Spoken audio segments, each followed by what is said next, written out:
Assalamualaikum warahmatullahi wabarakatuh. Alhamdulillah wassalatu wassalamu ala rasulillah wa ala alihi wa ashabihi wa mawala amma ba'd. Ma'asyiral muslimin rahimakumullah. Alhamdulillahi rabbil alamin. Kita berusaha untuk senantiasa bersyukur atas apa yang diberikan Allah kepada kita, karena kita sangat meyakini bahwa segala nikmat yang Allah berikan kepada kita itu nanti pasti akan dimintakan pertanggungjawaban jawab oleh Allah Subhanahu wa taala. Allah Subhanahu wa taala menyebutkan dalam akhir surah At-Takatsur, "Tsumma latus'alunna yawma idzin 'anil na'im." Maka kemudian kalian pasti akan ditanya pada hari itu, maksudnya pada hari kiamat, pada hari penghakiman. 'Anil na'im, atas segala nikmat yang Allah berikan kepada kita.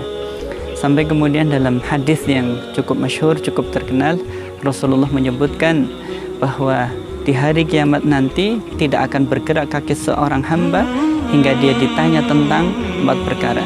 Di antara 4 perkara yang ditanyakan kepada seorang hamba itu, Rasulullah menyebutkan tentang hartanya.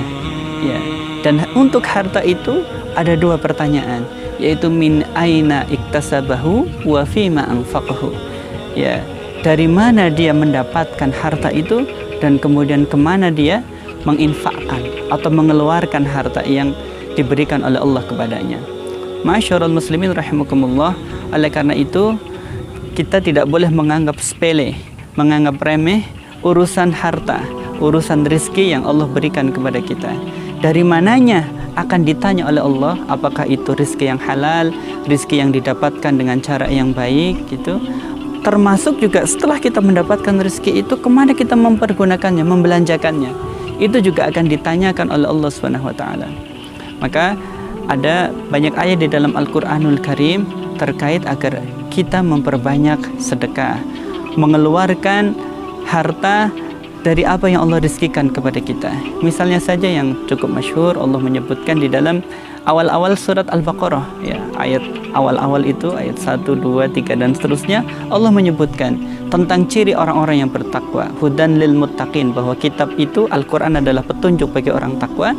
Di antaranya Allah menyebutkan wa mimma razaqnahum yunfiqun, bahwa di antara ciri orang takwa adalah wa mimma razaqnahum, dan dari apa yang kami rizkikan kepada mereka, yunfiqun, mereka berinfak, mereka mengeluarkan infak dari harta yang Allah berikan kepada mereka. Kalau kita memperhatikan ayat ini secara sekilas, ada pelajaran yang cukup menarik, yaitu Allah menyebutkan wa mimma razaqnahum, dan dari apa yang kami rizkikan kepada mereka. Ini seakan-akan ingin memberikan penyadaran kepada kita bahwa hakikatnya apa yang kita miliki itu semua adalah rizki dari Allah Subhanahu wa taala, pemberian dari Allah Subhanahu wa taala. Maka kalau bahasa kita kira-kira, wong itu cuma pemberian dari Allah, rizki dari Allah, maka jangan pelit, jangan eman, jangan sayang kita untuk memberikan kepada yang lain. Maka Allah membahasakannya dengan wa mimma razaqnahum yunfiqun. Enggak cuma sekedar wahum yunfiqun, mereka berinfak, enggak, tapi dari apa yang kami rizkikan. Itu pun yang kemudian Allah sebutkan di antaranya di akhir-akhir surah Al-Munafiqun. Ya ayyuhalladzina amanu anfiqu mimma razaqnakum.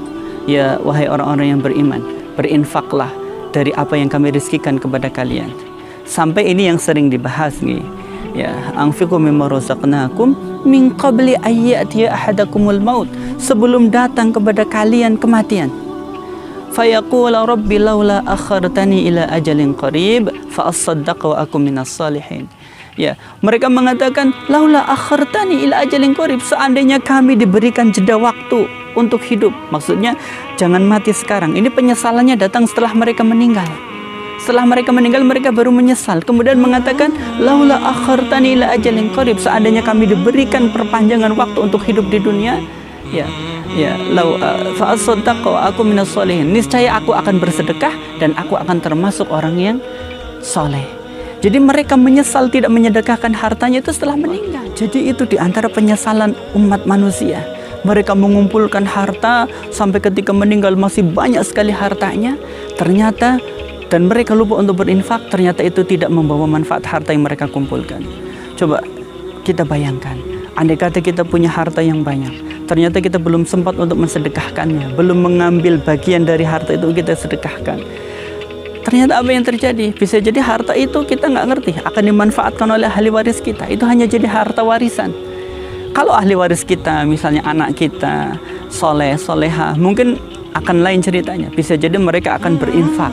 Ya, ini infak untuk ayah saya, ini infak untuk ibu saya yang telah meninggal, dan seterusnya. Itu kalau anak kita soleh dan soleha. Bayangkan kalau mereka juga na'udzubillah menjadi hamba dunia. Kita baru meninggal saja sudah berebut warisan, bahkan sampai ribut memperebutkan harta kita. Ya, alangkah meruginya kita sedekahkan juga tidak, tapi kemudian kita menumpuk harta, ternyata itu bukan membawa manfaat bagi anak keturunan kita, malah kemudian membuat mereka menjadi ribut satu sama lain. Ya, tentu saja bukan berarti kita nggak boleh mengumpulkan harta banyak, boleh. Ya, Islam tidak menganjurkan juga kita jadi orang yang nggak punya harta, boleh punya harta banyak. Makanya kemudian tetap ada juga nanti bab tentang bagaimana kita mendidik anak-anak kita, agar anak-anak kita itu jadi orang yang soleh-soleha dan mereka memahami bagaimana menggunakan harta itu dengan baik. Maka ala kulli hal, ma'asyiral muslimin rahimakumullah, jangan sampai kemudian ketika ajal datang ternyata kita menyesal. Baru penyesalannya setelah ajal itu datang. Dan tidak perlu merasa khawatir dengan harta yang kita sedekahkan itu kemudian kita akan berkurang. Ya, berkurang rizkinya, tidak. Allah menyebutkan dalam beberapa ayatnya, sampai diulang beberapa kali gitu, terkait tentang memberikan harta di jalan Allah SWT. Ya, barang siapa yang memberikan kepada Allah qardhan hasana, Allah menyebutkan dengan pinjaman yang baik, fayudha'ifahu, maka Allah akan melipat gandakannya. Ya, sampai ada yang menyebutkan tentang ayat ini gitu ya. Man dzalladzi yuqridullaha qardan hasana fayudha'ifahu, maka Allah akan melipat gandakan. Itu dengan bahasa Allah membahasakan dengan kata hutang. Ya, seakan-akan kita itu memberi pinjaman kepada Allah untuk memberikan jaminan bahwa yang namanya pinjaman itu pasti akan dikembalikan. Itu pasti. Wong kita minjam sama manusia, kalau manusia itu amanah, orang itu baik, dia pasti akan mengembalikan. Nah, apalagi ini pinjaman kepada Allah, dalam tanda kutip pinjaman kepada Allah, pasti nanti Allah kembalikan. Seakan-akan ingin memberikan jaminan, wahai umat manusia, nggak usah takut sedekah, nggak usah khawatir kalian memberikan rezeki di jalan Allah, pasti Allah kembalikan lagi. Bahkan fayudha'ifahu, Allah lipat gandakan. Ya, ma'asyiral muslimin rahimakumullah, itu pun yang kemudian sering kita dengar. Ya, orang yang berinfak di jalan Allah itu kamasali habbah, ya, seperti tanaman. Kalau kita gambarkan biji padi itu, kamasali habbatin ambatat sab'a sanabila fi kulli sumbulatin mi'atu habbah. Jadi seperti satu butir benih yang dari satu butir benih itu tumbuh 7 tangkai. Ini padi ini banyak sekali tangkainya. Itu gambarnya seperti 7 tangkai. Setiap tangkai itu nanti menghasilkan mi'atu habbah, 100 benih yang serupa. Nggak tahu saya kalau padi ini dari satu benih jadi berapa.